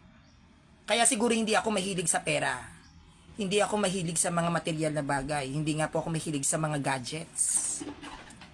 Wala akong hilig sa mga ganyan. Hindi ako mahilig sa... Kasi sa totoo lang po, hindi naman sa pagiging hypocrite, hindi po talaga hilig ang pera. Kasi ano pong gagawin ko sa ano? Ano pong gagawin ko sa pera? Hindi po ba? Sabihin natin may 100,000 ako, ano pong gagawin ko dito? Wala po akong gagawin wala po akong alam na paggagamitan sa maraming pera. Kung magkakaroon man ako ng maraming pera, siguro, ang hihilingin ko, magkaroon ako ng sariling bahay. Kasi pangarap ko magkaroon ako ng sarili kong vigil room. Yung magkaroon ako ng sarili kong silid dalanginan talaga, na exclusive lang para sa sacred images ko. Yon. Ayun lang yung pangarap ko talaga. Magkaroon lang ako ng sarili kong bahay. Pero bukod dun, wala na. Hindi ko naman po pinangarap magkaroon ng mga magagandang gamit. Basta't ang tulugan ko ay... Basta't ang tulugan ko ay malinis, okay na ako doon. Hindi rin ako mahilig sa TV. Mahilig ako sa mga music, may Bluetooth naman po ako. Yun, music, minsan nakikinig ako ng kanta ng Divine Mercy. Yun, sasabayan ko kumanta, papikit-pikit pa ako. Pero bukod doon, wala na po. Yun lang po, napakasimple at payak lang ng buhay ko. Kaya, sa mga pilit naghahanap sa akin ng butas dyan, na gayto ka Sanrio, ganyan ka Sanrio, wala po kayong mapapala sa akin. Dahil usually, yung mga nambabash sa akin, hindi ko naman po yan masyadong dinadaing. Hindi ko po yan masyado dinadaing kasi wala naman po akong kayamanan. Hindi naman po akong mayaman para pagtuunan ako ng pansin ng mga tao. Diyos ko naman, ang mga tao may kanya-kanyang buhay yan. Kahit siraan nyo ako ng siraan, hindi ako maghapong iisipin ng mga followers ko. May kanya-kanya yung buhay. Siguro nakikinig lang sa akin, nanonood. Pero after nun, dead man na yan, nakakalimutan na ako ulit. So kung yung iniisip ng ibang mga Katolikong nagtataas ng kilay sa akin, na yung mga supporters ko, buong maghapon ako yung nasa isip nila, hindi. Siguro kapag napapanood nila yung live ko, at that moment natatawa sila, natutuwa sila sa akin kung paano ko sila kausapin. Pero pagtapos nilang mapanood yung live ko, syempre dead man na yan. Alangan naman maghapon, ako na lang yung nasa isip nila. Hindi naman ganun yun. Yung oras lang na yon na nagla-live ako, yung oras lang na yon na kinakausap ko yung mga tao, yun lang yung oras siguro na ngumingiti yung iba, natatawa. Pero pagtapos nun, dead man na yan. Kaya, sa iba na nagtataas ng kilay, don't get jealous, don't get insecure. Kasi wala naman po kayong dapat pang pagselosan sa akin. Hindi ko po ito pinagkakakitaan. Ako nga nagsiselo sa ibang mga Katoliko dito eh. Ang yayaman ninyo eh. Ano po bang kaselo-selo sa akin? Tingnan nyo naman po pag nagla-live ako, pare-parehong damit yung suot ko. Hindi nyo po ba napapansin? Di ba kung hindi ito yung suot ko, iba-iba lang ang kulay, pero ang damit ko na pambahay, halos magkakatulad lang. Wala pong nakakaingit kay Sanrio. At wala po lalong nakaka-insecure. Siguro masaya lang ako na nagla-live kasi lalo na pag nakikita ko sa comment section is mga kaibigan ko talaga. No? Yung mga nanonood, kaibigan ko talaga o nakakausap ko rin sa comment section o dahil sa araw-araw ako nagla-live, lagi ko na lang nababasa yung pangalan nila, parang hindi na sila ibang tao sa akin.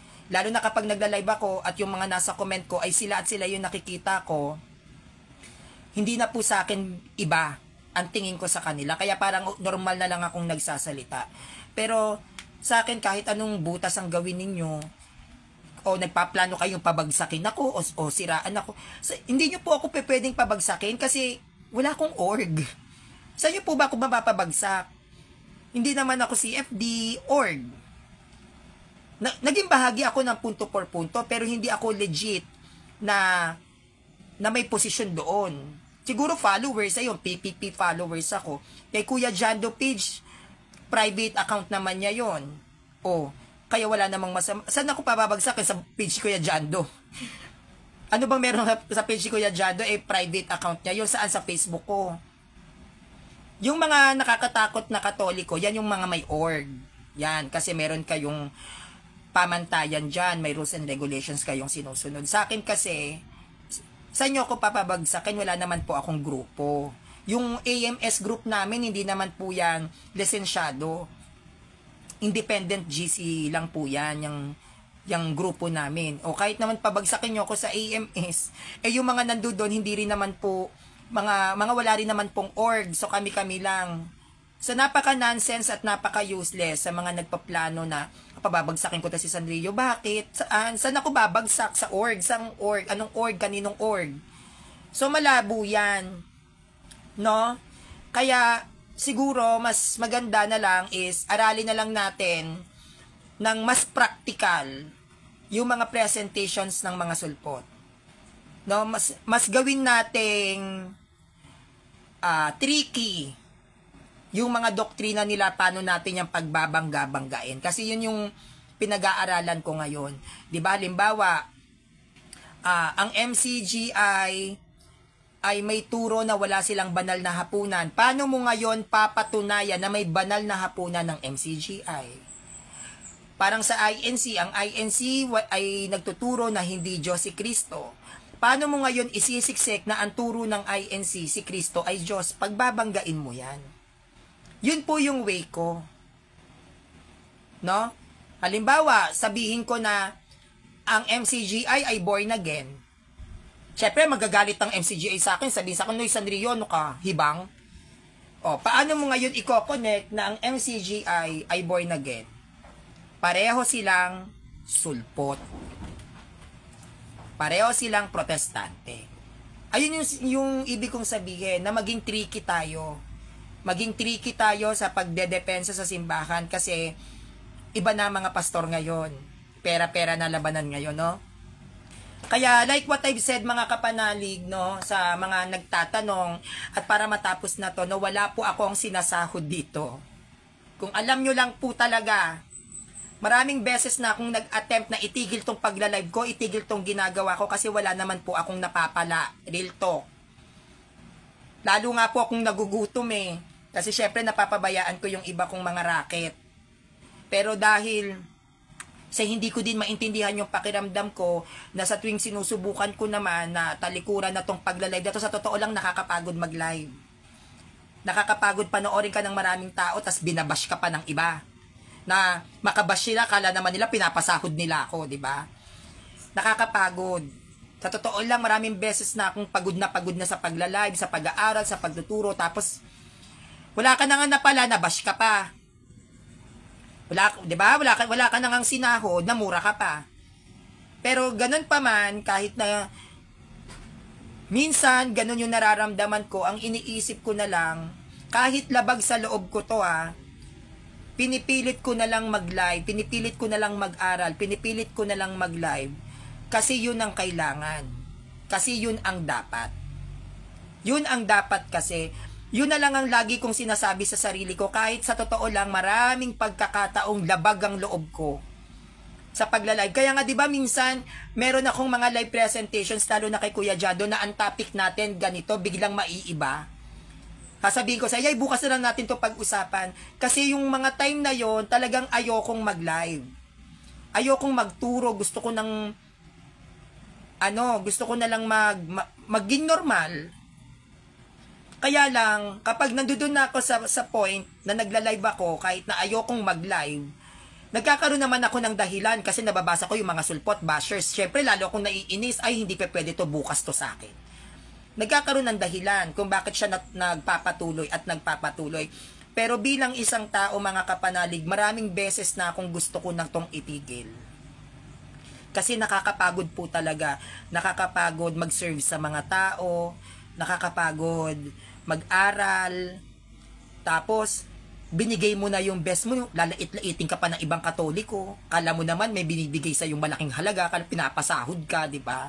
Sama pa ng loob yung maririnig mo, lalaitin pa yung pagkatao mo, wala ka namang napapala. Totoo lang po, real talk lang. Kaya maraming mga CFD na hindi nakafocus dito sa social media. Kasi wala naman po talaga silang napapala dito, wala naman po kasing sinasahod. Kaya lang sa akin, ang mindset ko, baka sakaling magamit ko to pag namatay na ako. Baka pwede kong sabihin kay Lord, alam mo yan, malaki rin naman yung nagawa ko sa social media. Baka sakaling pwede ko siyang gawing credit, kahit papaano naman ay maligtas naman yung kaluluwa ko. Pero bilang isang normal na tao at bilang isang, lalo na kung practical ka mag-isip, no, kaya alam to ng mga CFD, wag silang impokrita, bakit sila magla-live? May mapapala ba sila sa ganito? May sahod ba silang makukuha? Nakakapagbigay ba ng bigas ang pagla-live? Hindi po ba? Kapag ikaw nagla-live, maganda yung intentions mo, ibinigay mo na ang lahat. Hahanapan ka ng butas, lalaiting ka. Babiyahe ka na pagkalayo-layo, mamit mo lang yung mga Katoliko, sariling pera mo pa. Tapos uuwi ka ulit, pagod na pagod ka. Pag uwi mo dito, yung mga alaga kong hayop, sinira-sira na yung mga yung mga damit ko, puro ngat-ngat, puro ihi, maglilinis ka pa nun, pagod na pagod ka, 7 hours na biyahe pa uwi, tas yung mga alaga mo hindi pa kumakain, matataranta ka, tapos mauubusan ka ng bigas, pagising mo matataranta ka, saan ka kukuha ng bigas, habang ang mga Katoliko nagchat-chat, Sanrio, mag-live ka ngayon, eto gusto kong topic. Tapos lulunok ka na lang. O sige, wag po kayo mag-alala. Nice ka pa din. Wag po kayo mag-alala, magla-live po tayo ngayon. Na hindi nila naiisip, my God, wala akong bigas ngayon. Pero sige, magla-live na lang ako. Na bukas, deadline, may bayaran kayo ng kuryente, may dumating na racket, timing naman, may debate ka. Panonoorin ka ng mga tao, ipagpapabukas mo ngayon. Yung pinagpabukas mo yung trabaho mo, sasabihin sa'yo, masyado kang choosy. Binigay ko na sa iba yung trabaho mo, nawalan ako ng kita. Pero ako yung nakasalang sa debate. Tapos yung nagdebate ka na hindi nila alam kung ano yung sinakripisyo mo doon dahil yun ang ipinalit mo doon sa debate mo na live is trabaho mo, panonoorin ng mga Katoliko. Itong mga Katolikong tumamaliiping ka. Mahina si Sanrio dito. Pero hindi nila alam during that time na problema ako. Pero dahil sa tinitignan ko ang mga Katoliko, mas inunat priority ko ang mga tao. At itong mga taong iba na to, wala namang ginawa, kundi hanapan ako lagi ng mali. Kaya kung iniisip nila, madali yung ginagawa ko, hindi napakahirap. Hindi po ba? Kaya nga sabi ko sa inyo, ang pakiramdam ng mga ibang mga CFD, para silang nagtatrabaho sila dun sa walang sahod. At sino namang tao ang gugustuhin magtrabaho sa wala ka namang sinasahod? Lalo na't meron kang obligasyon sa sarili mo. May mga bayaran ka. 'Di ba? Tapos lalaiting ka lang, huhusgahan ka, kung makapanghusga sila, kala mo naman may tinutulong sa'yo. Kaya nga 'di ba, sabi lagi ko pong pag-pray nyo ako lagi, pagdasal nyo ako. Kasi medyo nababawasan na rin yung mga dati ang dami. Mga nagla-live presentation sa social media, madami. Ngayon nababawasan na, even yung mga live debates, medyo nababawasan na, tumatabang na. Kasi nga syempre, nagpo-focus na talaga sila sa realidad ng buhay. Na ang lagi ko sinasabi, Lord, panatilihin mo ko sa ganito, na magturo sa mga tao araw-araw, magtiyaga akong mag-aral. Kasi minsan pinapasukan pa rin ako ng pagiging tao ko, syempre, ng mga kahinaan ko, na ano bang gagawin ko, gayto na lang ba buhay ko, tatanda na lang ba ako ng gayto, live ako ng live. Minsan ganun ang pumapasok sa isip ko na, Sanrio, masayang-masaya mga tao sa'yo, ikaw masaya ka ba? Minsan ganun. O siguro kasi dahil mabigat din yung ginagawa ko sa social media, kaya mabigat din yung mga pumapasok na negatibo sa isip ko. Pero ganun pa man, pinipilit ko siyang paglabanan. Ang lagi kong sinasabi, kahit hindi ko naiintindihan yung sitwasyon, kahit hindi ko naiintindihan bakit ko to ginagawa, kahit alam kong wala naman akong napapala, gagawin ko pa din. Kahit hindi ko to naiintindihan. At sisikapin kong magpatuloy. Kahit mahirap at madalas lumalabag na yung loob ko, gagawin ko pa din. Kasi mas mahalaga sa akin yung mga tao kaysa sa sarili ko. Kaya kahit hindi ko na maintindihan kung saan ba ako dadalhin ng mga pinaggagawa kong ito sa sarili ko sa pagla-live, kahit di ko na naiintindihan kung tama pa ba to, di ba? Kasi nang sinasabi rin sa akin ng ibang mga tao, Diyos ko, Sandrillo, tatanda ka na lang sa ganyan. Live ka na lang ng live hanggang sa tumanda ka na. Yung mga nakikinig sa'yo, enjoy sa'yo kasi may mga trabaho, ikaw tumanda ka na lang sa ganyan. Hindi ka kasi bumalik sa dati mong trabaho, baka pagsisihan mo yan. Minsan ganun yung advice sa akin eh. Nagbubuntong hininga na lang ako. Basta hindi ko sinasabi sa sarili ko, ipagpapatuloy ko kung ano yung nasimulan ko. Bahala na kung saan ako damputin, kung saan ako pulutin. Basta nasimulan ko to, at sa tingin ko, dito kumukuha ng lakas ng loob yung mga ibang kapanalig ko, o dito kumukuha ng mga ideas. Sige, gagawin ko po ito para sa inyo kahit mahirap, kahit lumalabag yung isip ko, yung minsan yung nararamdaman ko. Sige po, gagawin ko po. Kasi yun ang sinabi ko din sa sarili ko na pinipilit kong isabuhay. Gagawin ko to para sa mga Katoliko, para sa mga tao, at ano man po yung mangyari, hindi po ako susuko sa ganito. Maraming bashers. Kaya lagi nyo po akong ipagdadasal, no? Na mapaglabanan ko yung mga negatibong pumapasok sa utak ko, mapagtagumpayan ko na labanan sila. Kasi masyado ring mababigat yung mga negative thoughts ko pagdating sa ganito na ginagawa ko. So bukas, magkakaroon po tayo ng presentations tungkol doon sa nilatag ni CJ Texon about sa confession. At medyo mabigat yung presentations ng Born Again na yon patungkol sa confessions ng Catholic Church. So, yun yung babasagin nating doktrina ng Born Again bukas. So, yan po, nag-share lang po ako sa inyo ng ideas ko for today, at ang dami ko pa pong mga gawain dito sa bahay, hindi ko pa po natatapos. Actually, nagdilinis po ako, tingnan nyo po yung tsura ko. No, naisip ko lang po na mag-live kasi may nag-load po sa akin kanina, kagabi may nag-load po sa akin at gusto niya pong makita ako na nagla-live. Siguro na-miss niya po yung na-miss niya yung mukha ko, yung bunganga ko. So kaya po ako nakapag-live. Pero bukas po tayo po ay magla-live patungkol sa confession. Sa totoo lang, wala pa po akong sa inyo ma-present kasi masakit po yung kamay ko yan, no. Hindi po ako makapagsulat. Sobrang sakit ng kamay ko ngayon. Kaya hindi po ako makapaglatag ng bagong presentation sa inyo. Pero sisikapin ko po mamaya kahit medyo mahapdi siya, namamaga po siya ngayon, na makapagsulat kahit pa kunti-kunti para lang po meron akong mailatag na bagong kaalaman sa inyo patungkol sa doktrina ng ating simbahan. So yun lang po, maraming salamat po sa lahat ng mga nanood. Thank you po sa inyong pangunawa, no, sa akin, sa mga kahinaan ko at kalakasan ko. Maraming pong salamat at hindi nyo pa rin po ako iniiwan. So please subscribe on my YouTube channel, Sanrio TV. No, pasensya na po kayo, hindi po ako nakapaglatag ngayon ng presentation sa inyo para naging masaya naman at nag-enjoy naman tang chikahan natin kasi sobrang sakit po talaga ng kamay ko. Nababad sa Sonrox. Kaya nagkaroon ng malaking paltos. Ayan po, oh. Nahihirapan akong magsulat. Pero wag po kayong mag-alala, susubukan ko po mamaya na makapagsulat para makapag-chika-chikahan naman tayo ng ibang aral naman, no? Kasi sa totoo lang nauumay na ako kasi nauumay ako doon sa paulit-ulit na lang dinuguan, sabat. 'Di ba yun na lang naririnig, true church. Gusto ko iba naman. Yung iba naman yung topic natin.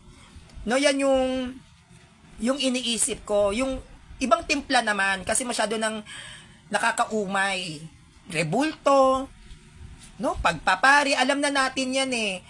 Nag-iisip ako ng ibang katuruan, halimbawa kay Pedro, asawa ni Pedro, yung anak ni Pedro. Gusto ko yung mga ganong turo naman, yung kakaiba, na mas magiging maganda yung ating talakayan patungkol sa ating pananampalataya bilang isang Katoliko.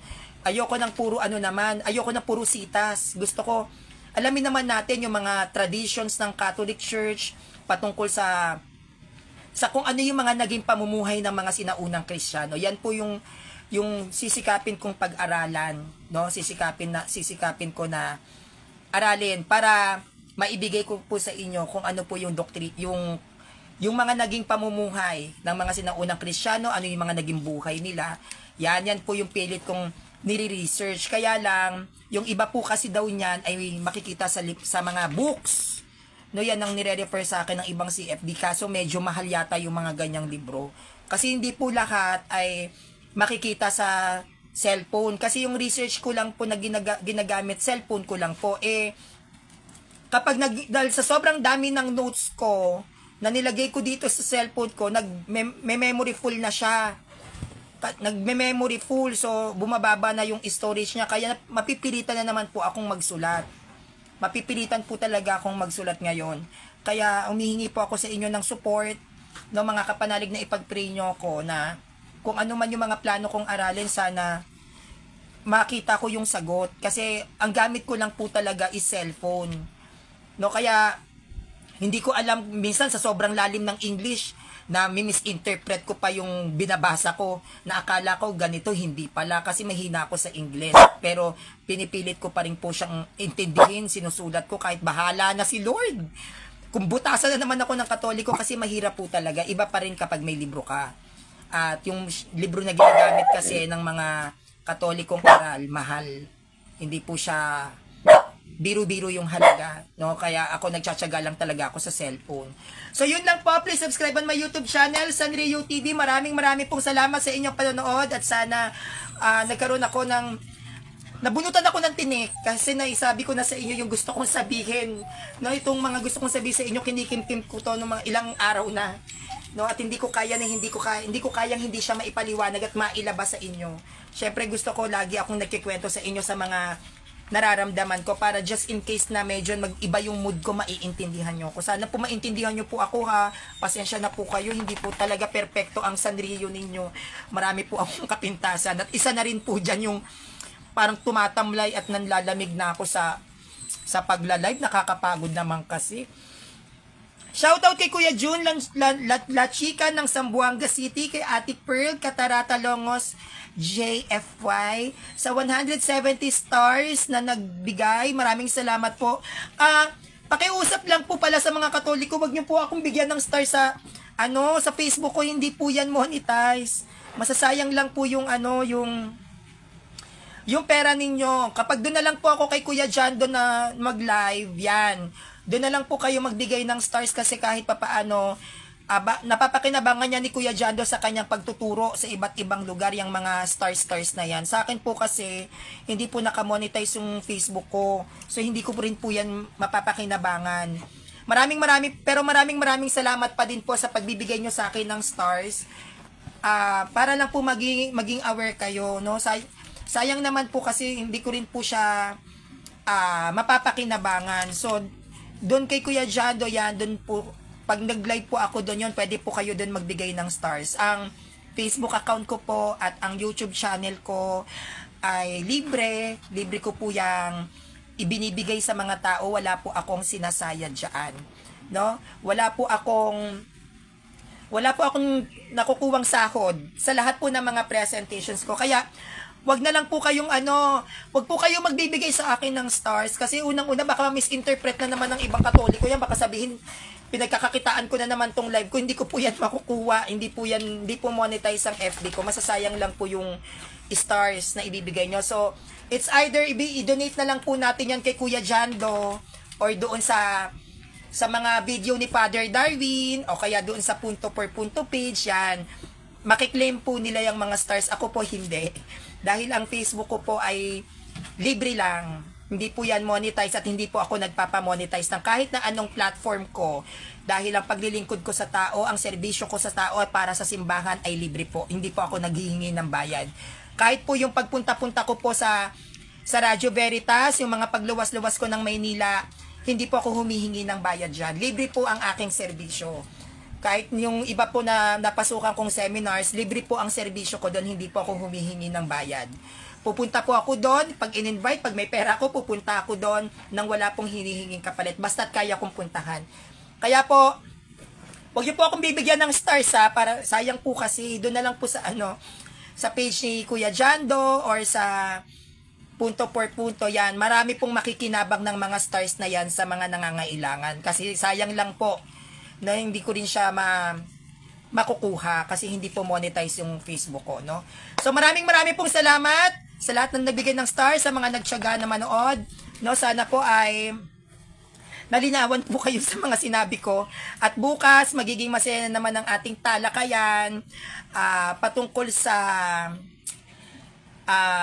sa kumpisal, no? Ng presentations ni presentations nung born again na si CJ Texon David. Sabi ni Ate Mary Deche, don't worry when people donate or give stars to you, we give it with all our hearts. Opo, Mami, Ate Mary Deche, at maraming salamat naman po talaga sa nagbigay ng stars. Kaya lang sayang lang po kasi hindi ko din po siya maikiklaim. So, para sa akin lang po hindi ko naman po sa na nire-reject yung binigay nyo. Syempre, malaking bagay din po yan sa akin, no, na nararamdaman ko yung appreciations ninyo. Pero nangihinayang lang po ako na baka pwede pa po siyang pakinabangan ng iba kasi baka nakiklaim nila yung mga stars at magagamit nila sa pagtuturo. No? Kasi pag sa akin po kasi nangihinayang ako kasi hindi ko rin po siya magagamit dahil hindi po monetize yung Facebook ko. Tsaka mamaya yan pa yung isipin ng mga tao na dahil may stars, pinagkakakitaan ko na naman to. Wala po akong sinasahod sa kahit na anong platform na to. So yun na po, maraming pong salamat. God bless you at sana po ay lahat tayo ay gumising ng masaya, no? Pray po always. Yun lang po. God bless you and have a nice day.